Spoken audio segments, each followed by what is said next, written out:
I can't believe we're already into week 5. And with that being said, we got veterans like Jorge Polanco and Reese Hoskins that have been on fire lately. And then we got a couple of young blood pitchers like Leiter and Reese Olson that have been turning heads. We've got those names and more on today's action-packed episode of Locked On Fantasy Baseball.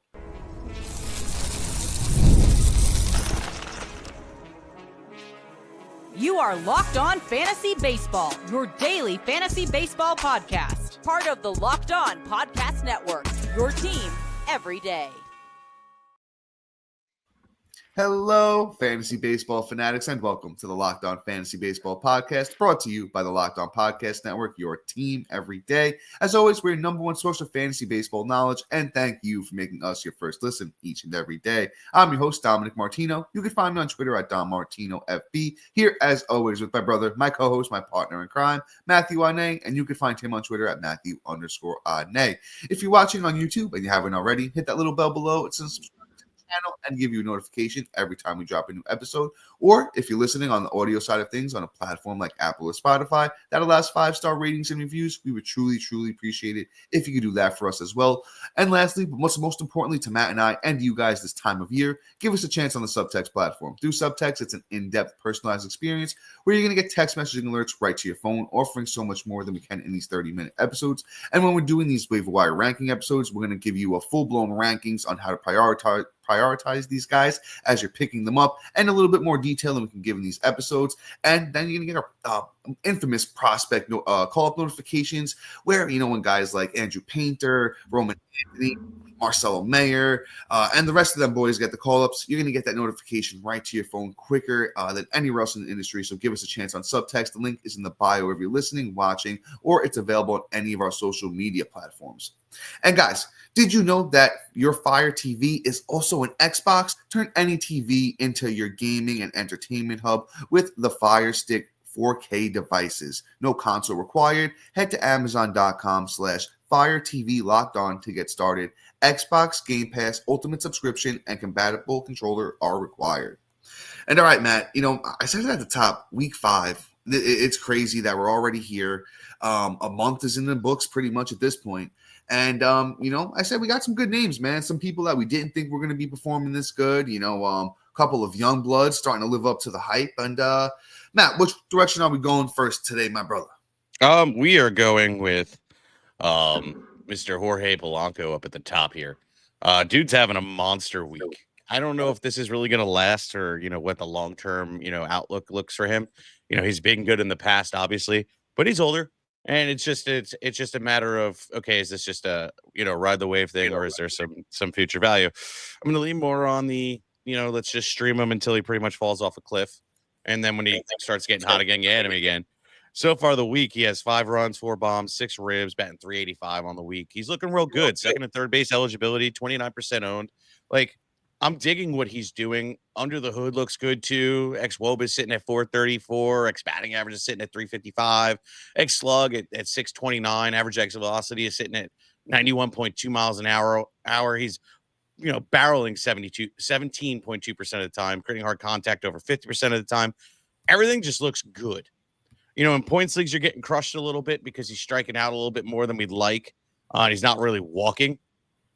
But, I'm not really caring right now. It's only like 3 walks to 9 strikeouts today. But, as the at-bats climb, it's just going to be a thing. Polanco is just somebody got to just ride this wave until until the wheels fall off. Because right now he's just cruising through and everything's saying it's going to continue until I start seeing a dip in that exit velocity in the X-WOBA. So ride Jorge Polanco until he dies. Yeah, Matt, very well said. The injury is probably going to, come in there at some point, sooner than later. He's, 31 years old, has a pretty notorious injury history, does Polanco. But you know what? He's been hitting second, 2 home runs in his last game on April 26th, went 2 for 4 in that one.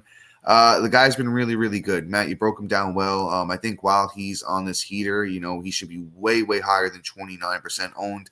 Seattle themselves, not a super great team for fantasy purposes, but you know what? Some of them boys over there are starting to hit, like Raleigh, Julio a little bit, Jorge Polanco himself. So ride the wave. I'm definitely holding on, while he's doing this kind of performance. And then even if you could trade him, while he's hot, you might as well take advantage of that. But Matt, well said on Polanco. Let's keep things pushing here. Let's move on to this next guy. Let's let's talk about Reese Hoskins.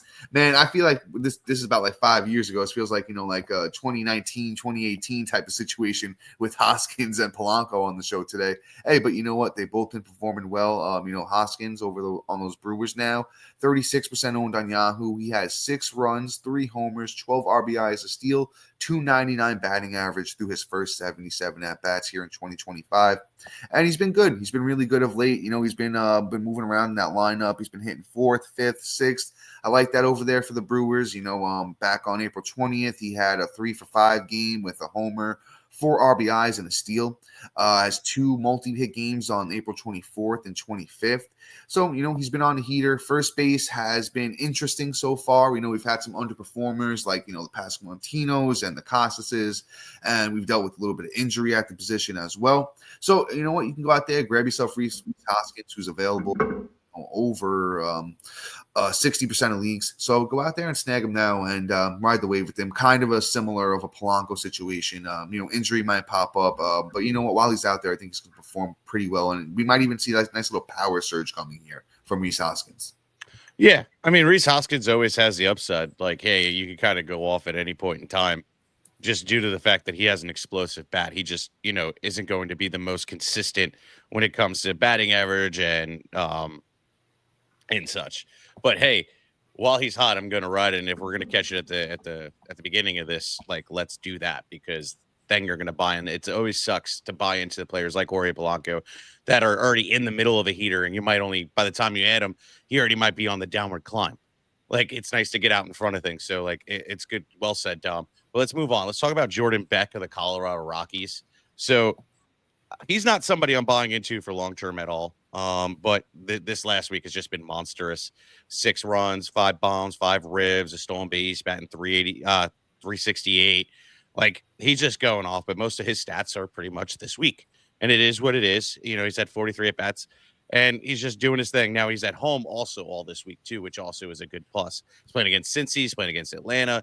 Even though there's better pitching on those teams, with the Greens and all the pitching on Atlanta, I'm still going to start him just because he's home. The ball flies out of the park in Colorado. You can't really just, ignore that. So it's a great streaming option this week. Let's see if this hot streak can go another week, or is he about to fall off? But you'll know in 2 days, essentially. If 2 days he starts going on that downward climb, I'm dropping him by Wednesday. He's not a guy I'm going to, have feelings for and be patient with. So Jordan Beck, must add today. Let's see if that hot streak can continue.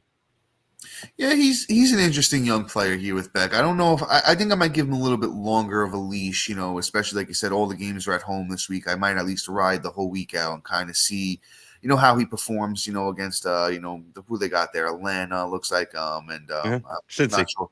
Yeah, and Cincy. So we'll see how that plays out there. He's got speed, he's got pop, Colorado's a great park to hit in. I think he's a very interesting young player, and the underlying stuff looks somewhat intriguing, not great across the board, but for the sprint speed and for hitting home runs, which is the stuff we mainly want him to do, he looks okay. Batting average might not be super legit, he's only hitting 256 anyway, but ride the wave here with Jordan Beck. Could be an interesting young player here. 20% owned on Yahoo. But before we move on, and we have a couple of more bats, a couple of interesting ones, someone who just returned like Francisco Alvarez, and then we have a couple of starting pitchers and a couple of closers, all that and more coming up next.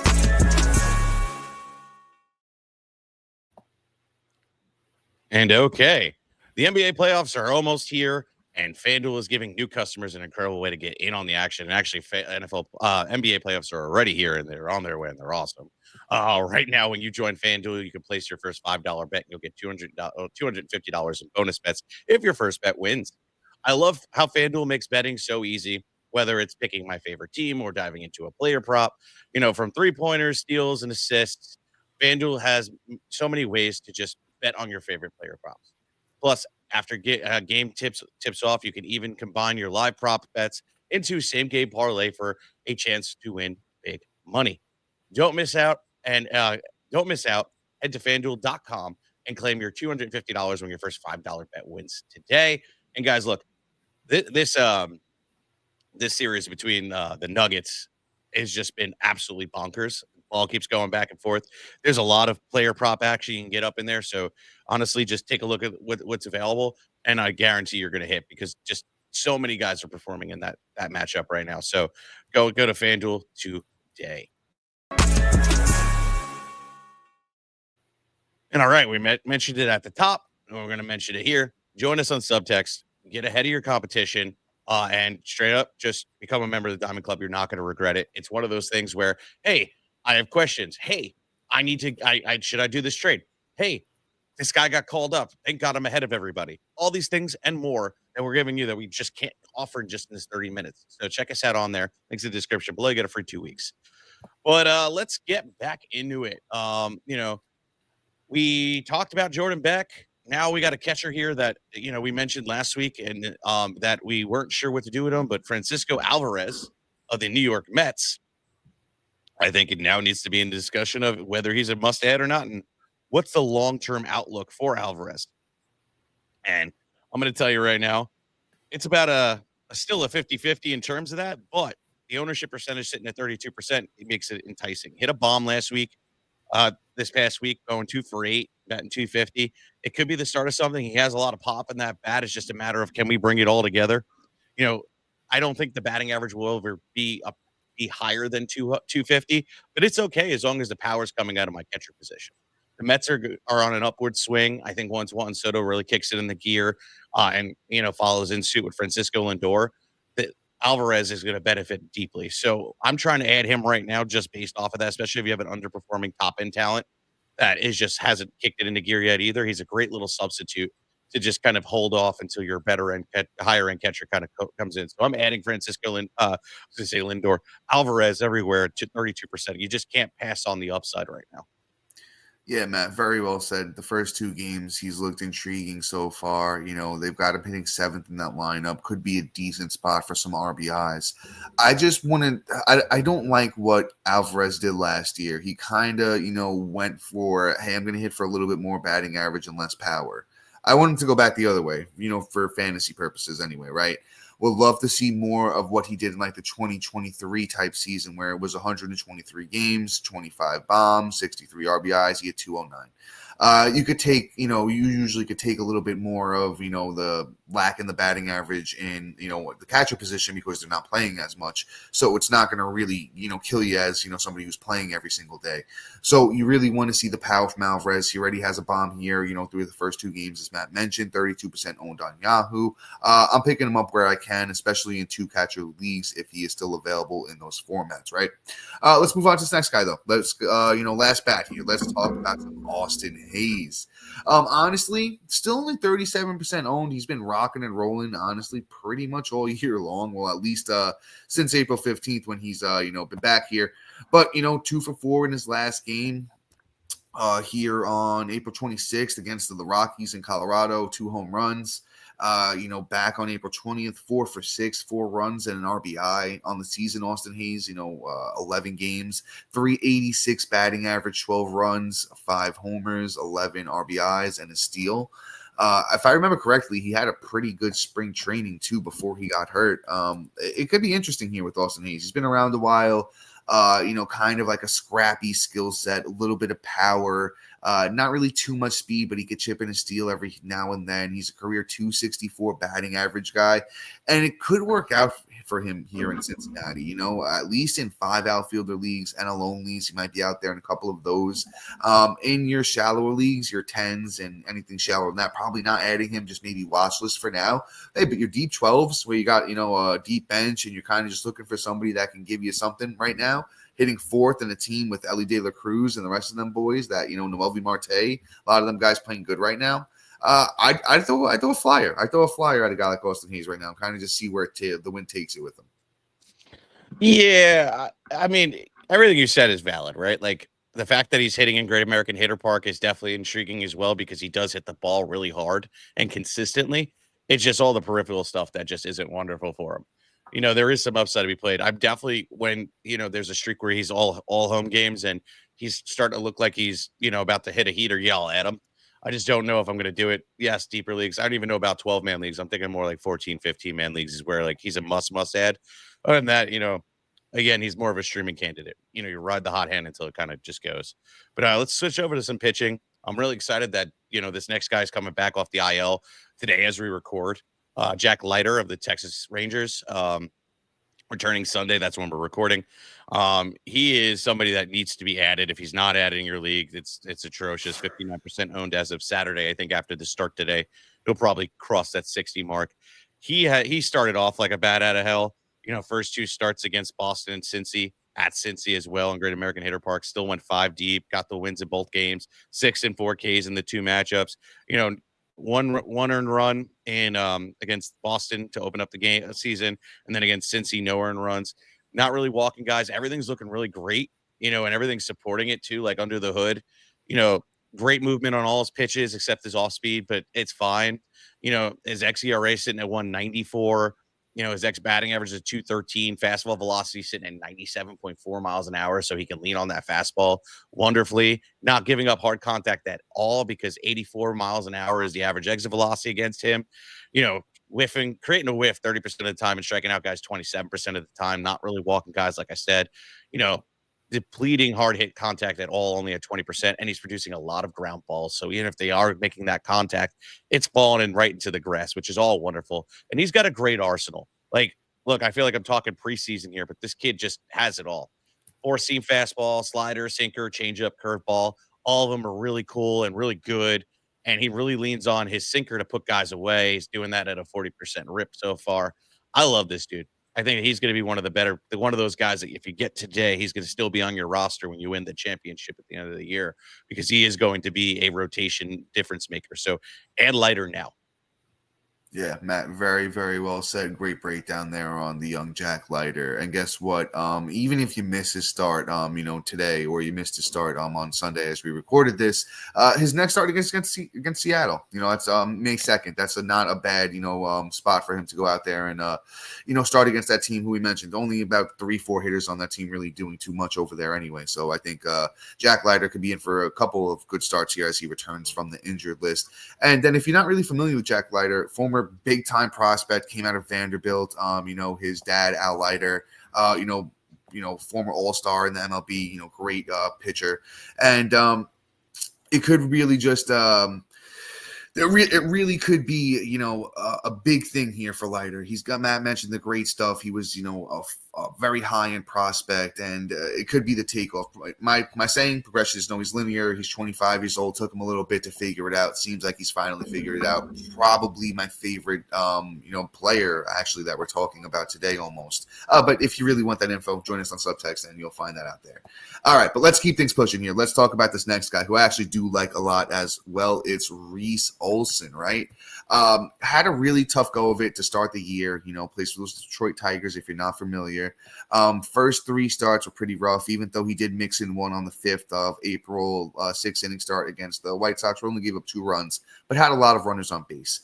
I want to focus on his last 2 starts are pretty good. Against Kansas City on the 17th, 5 innings, 5 strikeouts, got the win, no earned runs. Whip was a little bit high at 1.2, but, wasn't horrible. Last start was really good, April 23rd against the Padres, who have been great, with Tatis and them boys. 7.1 innings, got the win, 7 strikeouts, no earned run. Whip was at a .41. Looked really good in that one. And even on the season with those 2 bad starts, the numbers don't look horrible. The 5 starts on the year, 3 wins for Reese Olson, 3.29 ERA, 1.24 whip, 27 innings, 25 strikeouts. Now, this is a guy who's on the upswing, and we mentioned those 2 bad starts. If he really has it figured out and he could keep rocking and rolling, he could be a very, very good pitcher. He's young. He's got a lot of upside, 28% owned on Yahoo. And I believe it's a 2-start week for Olson next week with the Astros and is it the White Sox, if I remember correctly? Give me 1 second. I will let you guys know for sure. 1, 2. So he's got Astros and the Angels. Yep. So either way, you still love those 2 starts. The Angels have not been great at all. They honestly, nobody's really been hitting over there anymore since Paris and Trout have slowed down a little bit. I think Olson could take advantage of those matchups. 28% owned, and you get yourself a nice little 2-start pitcher for next week. Yeah, no, I like both matchups in all honesty. Sadly, hey, I think that the Houston matchup might still be a little bit dangerous, but I might roll them out in a pinch. It just depends on what you're going up against on Monday, and see what that kind of lead looks like. Otherwise, I might just add them just for the weekend. But I'm going to roll out this next guy here. Unfortunately, he's more of just an ad. You're not going to be able to start him by the time that this podcast is going. If you have next day ads like most leagues, you're not going to be able to pick him up. But his start would be today as you're listening to it. He's going up against the what do you call it? The Miami Marlins. And then, of course, since they do a 6-man rotation, he won't be getting a second start this week unless that changes. But I'm still going to add Dustin May of the Dodgers. He's 59% owned and dropping, funny enough.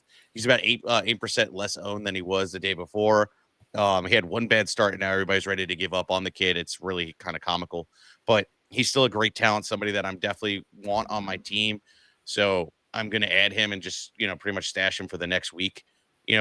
May is just still trying to figure things out, but still is doing good things. I mean, previous start against Colorado, 7 Ks and 6 with a 1.5 ERA. Washington, went 6, only 1K, a 1.5 ERA. And then against Atlanta, 5 innings and 6 Ks. Kid has strikeout, over a K per inning, upside, all the wonderful stuff. So I love Dustin May. And before I give Dom the opportunity to rebuttal and talk about his side of the story, we just have a quick thing for you coming up next.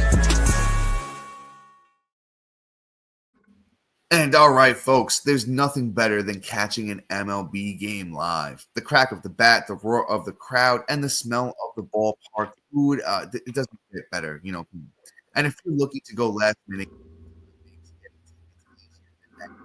last deals all in pricing and a lowest price guarantee takes the stress out of buying MLB tickets. Plus, ticket prices drop as the game time gets closer, meaning you can score an incredible deal. If you're looking for a spontaneous game night, like I was recently, I grabbed some tickets with the wifey and, we went over to go see the Yankees, got a ticket game, and game time had the best prices, which meant more money for food and merch.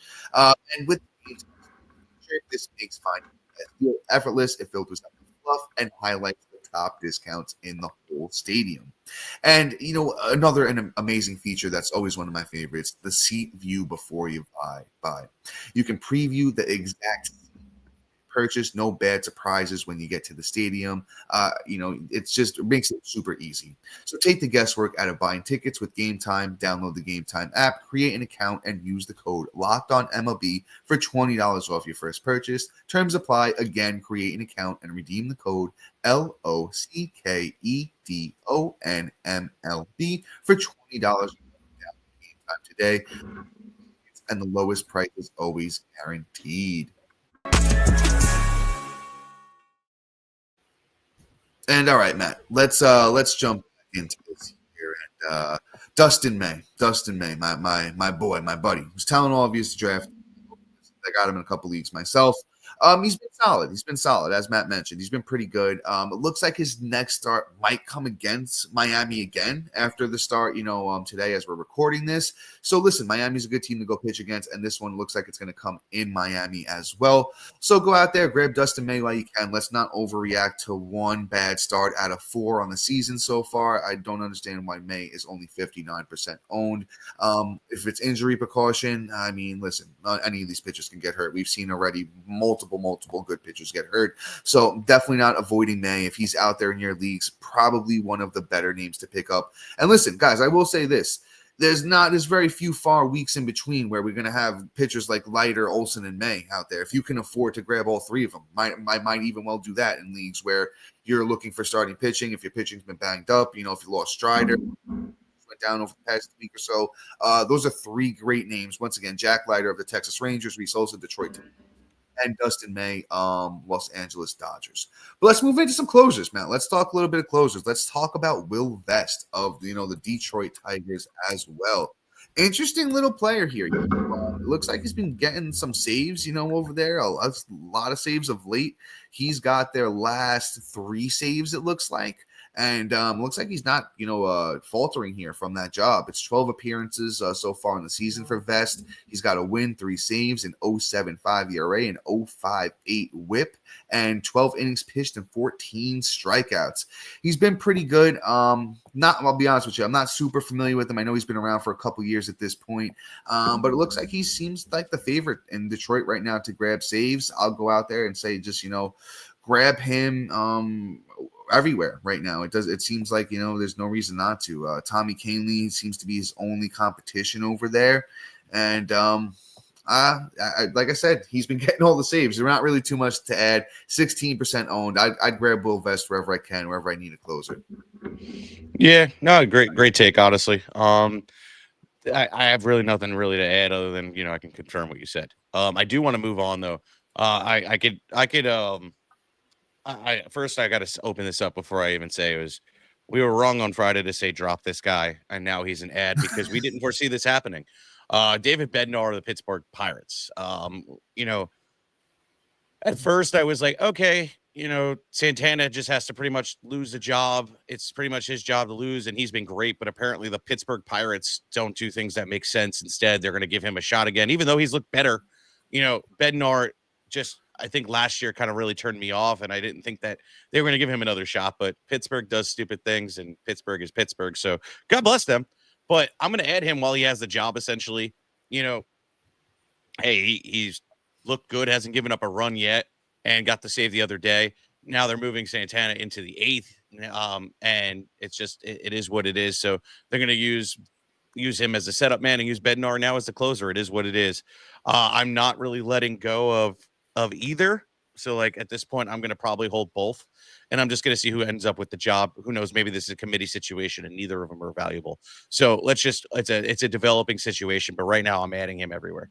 Yeah, fantasy baseball is super fluid, guys. It's super fluid. Things can change in a moment's notice. Like literally, we were talking about Bednar at the end of last week, and it changes like that. Snap of a fingers, and he's back in the closer role. Gets the save against the Dodgers. Good team. Struck out 2. He's been solid since he's been back.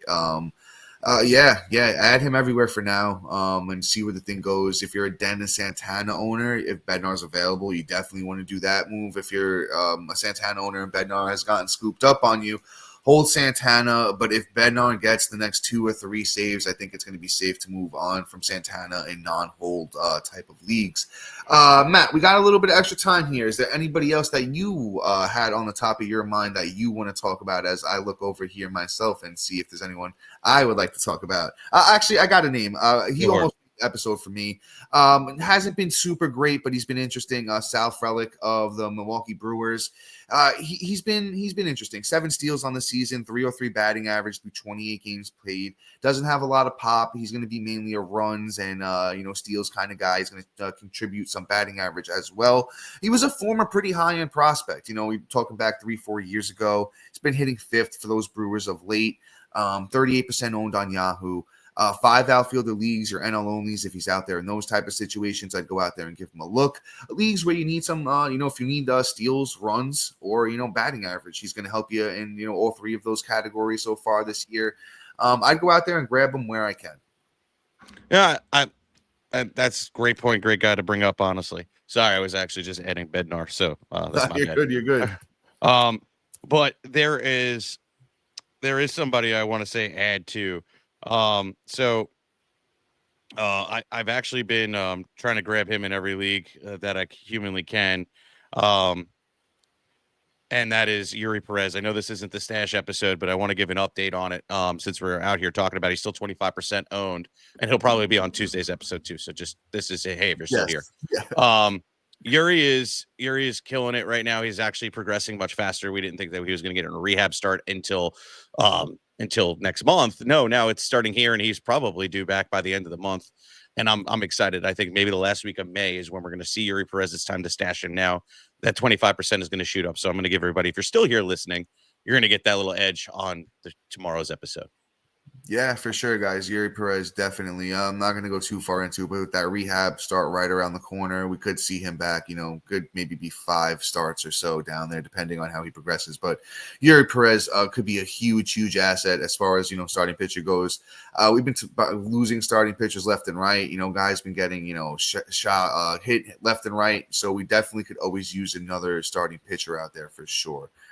With that being said, though, guys, that's pretty much all for today. Please be sure to like, subscribe, comment, rate, and review. And shout out to our everydayers and new listeners for making Locked On Fantasy Baseball your first listen each and every day. And guys, after you make us your first listen, go check out our boy Sully over Locked On MLB. Make him your second listen each and every day. Matt, anything else before we head out of here? No, we're good, man. Have a great day, guys. Happy Mondays. Peace. Yep, guys. See you.